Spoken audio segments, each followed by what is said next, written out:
Good morning. Welcome to Walking Boxing, Saturday, August the 10th, I think it is today. And as always, plenty going on in the boxing world. Look, I suppose we don't have to probably go too far to see what the big news story of the day is, especially in Olympic boxing. The controversial fighter, Iman Khalif from Algeria, has won the Olympic gold medal. Now, I'm not going to go into it too much. I think we've covered this enough. Everyone's had their say. I personally, my point of view, you would have heard it if you've watched these videos. I don't think it's a great thing for the sport, but he has won the gold medal. She beat Yang Lu from China to win the 66 kilo division gold medal, and you can just imagine all the YouTube shows and podcasts today. I'm sure they're going to be in full swing. Everyone's going to have the say. As I said, I've said my say, and I'm going to leave it at that. All it has done, of course, is open a massive can of worms for Olympic boxing, and probably no coincidence that they're looking to boot boxing from the 28 games. So we'll see. So in the other results, just quickly I'll go over them. We'll start with the rest of the girls. At where do they start? Is it 50? Yeah, 50 kilos. Wu Yu from China beat Buzi Naz Kagigoroglu from Turkey. I know that's not right, but anyway, it's the best I can do. Bantamweight 54, Cheng Wan from China beat Hatis Agbas from Turkey. So another China-Turkey final there. Featherweight still to be determined. That is the other he, she, whatever you might want to call them. She, he, whatever it is. So that'll be, I'd say that'll be tonight. I'm not quite sure who's she's fighting actually, but in the 60 kilos, Kelly Harrington from Ireland beat Yang Wenlu from China. So looks like China have had a really good tournament. I've just mentioned the women's welterweight. So on to the guys so far. Still a couple of fights to be determined, but flyweight, Hassanboy Dazmatov from Uzbekistan beat Bilal Ben Amar from France. The featherweight has to be determined. Of course, Charlie Senior won a bronze in that division. Lightweight, gold went to Erislandy Alvarez from Cuba, who beat Sofiane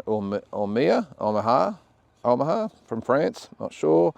71 kilos, the welterweights, I don't even want to pronounce this name, Uzbekistan beat Marco Verdi from Mexico. Now that's something you don't see very often at the elite amateur level, is Mexicans in finals. Now that's obviously not because they're not good fighters, it's because most of them turn pro at 14 and 15 years of age and say, well, the amateur boxing doesn't pay the bills, so I'll turn pro. So that's unusual. Then in the 80 kilos, Alexander Kuzniak, I did watch him, Ukraine. He beat Nurbek Oralbay from Kazakhstan. And the heavyweights, 92 kilo, Lazizbek Malayonov from Uzbekistan, again beat Lauren Alfonso from Azerbaijan. Now, I've never even heard of that country, but anyway. And then the men's super heavyweight still has to be determined. When I was looking through the weight division, it's changed actually so much since I was around.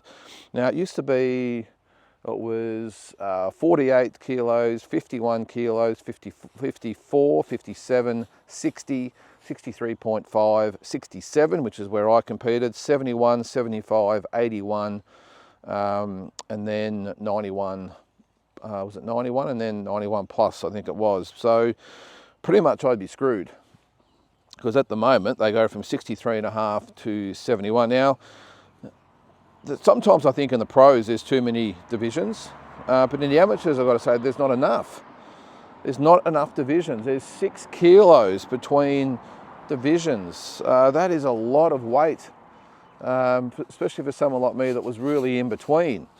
So that's that's an interesting one. I wasn't quite aware. It's probably only the Olympics I sort of take notice of in the amateurs every 4 years, but that is That's big gaps. I know it's because of the women, by the way. They have to accommodate another set of round of fights, so that would just make way too many fights on cards. Although, wouldn't you think the smart thing to do would to have 2 rings? I remember fighting in arenas where they had 2 rings going at the same time. They had 2 different bells, which is a little bit confusing, but it can be done. Or maybe get another venue down the road that hosts one and hosts the other, or I'm not sure, but I'm not sure why. Well, probably actually it doesn't surprise me at all when you think about it. That's just the way amateur boxing is. It's just all over the place. It's a mess. It always has been.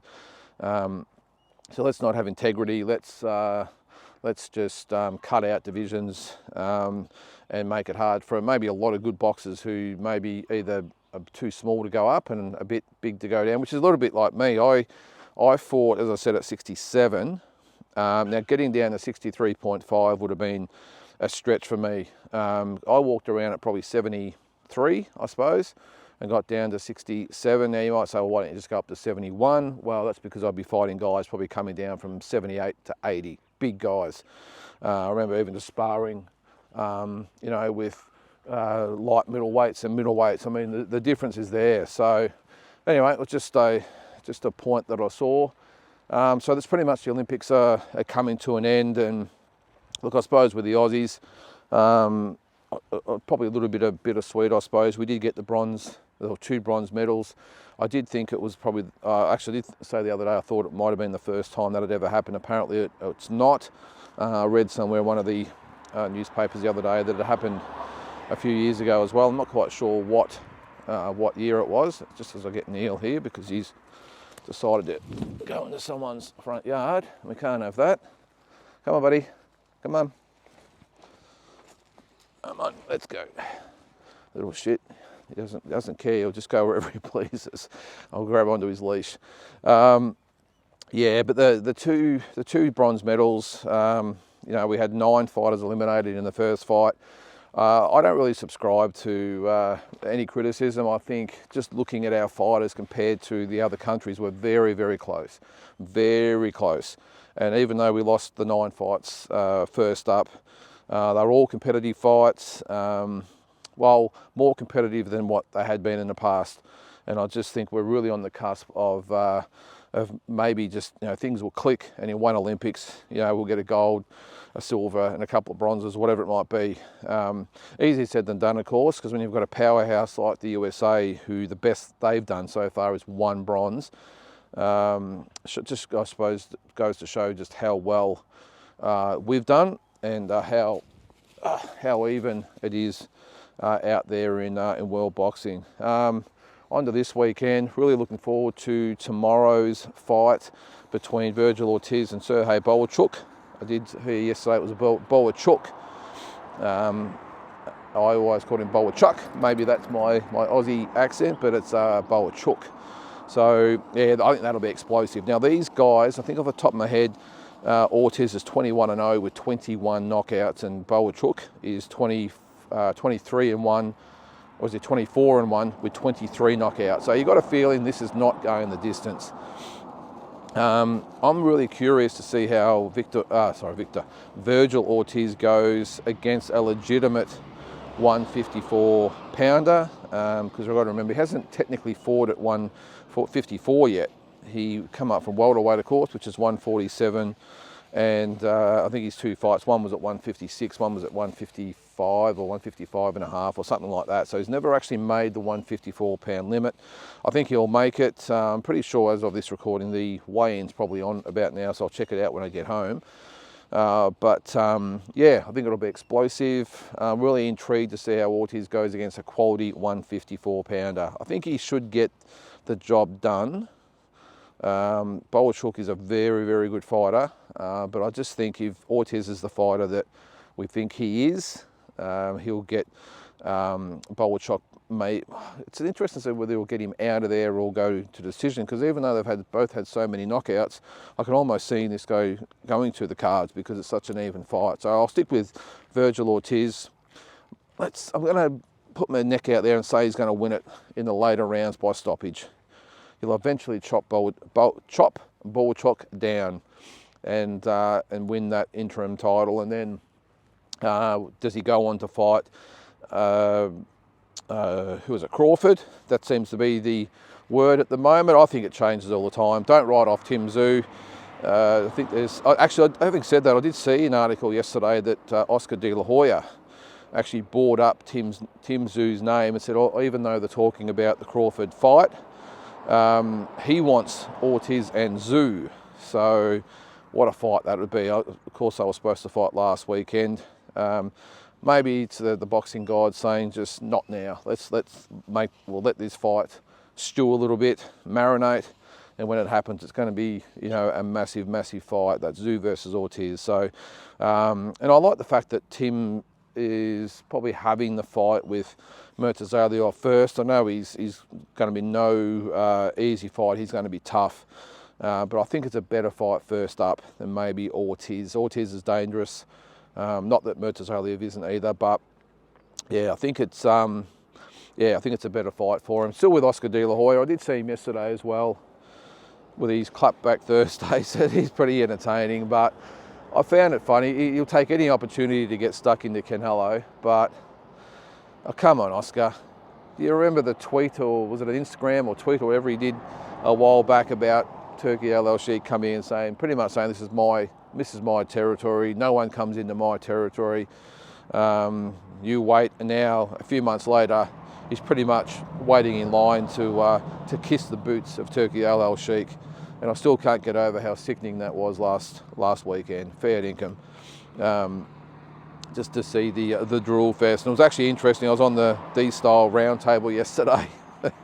And it was pretty much a universal decision that, we did the good, the bad, and the ugly. My ugly was that, by the way, and I think everyone else sort of agreed. So if you haven't seen that show, by the way, D-Style Boxing, YouTube, make sure you subscribe. It's a great channel, great content on there. They really know what they're talking about, and of course, they have the best panellists going around. Just one more thing before I go. I did see also there's news imminent about George Kambosos. There's a big announcement looming. Can't wait for that. One thing I was probably going to say I can guarantee, but there's no guarantees. It won't be Liam Paro. Let's just say I have spoken to very, very good sources who say that Liam Paro is looking for a big fight and would love the fight with George Kambosos at some stage, but it probably won't be next. So what's next for George Kambosos? Who is it? Well, knowing George Kambosos, it'll be no journeyman or tune-up, I would think. It'll be someone that matters, someone that's a biggish name in the division, because that's just the way he rolls. He's not interested in in tune-ups and nothing fights and anything like that. He wants the biggest fights possible at the time. Now, sometimes, of course, that's not always possible. Those other elite fighters might be off doing something else. But one thing you've been guaranteed with George is that, as they say in the States, he wants to smoke. And you've got to admire that. Like him or not, you cannot begrudge the guy who's brought so many big fights to Australia, had one of the biggest boilovers in Australian boxing history. I just respect the guy. That's not disrespect. I respect the guy. Sorry, I think that might have come out disrespect. I really respect the guy. I really do. And look, I think I've said before on one of the shows that I had mixed feelings about George, probably like a lot of people out there initially, because the way he conducted himself at the press conferences and all that sort of stuff. But look, that's just him.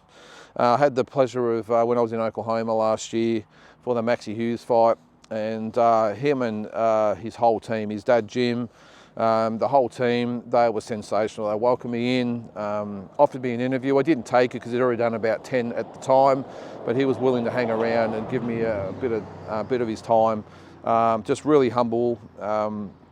And as I said, his whole team was just great. Allowed me access to all, the rules meeting and the weigh-in and all that sort of stuff, and the press conferences.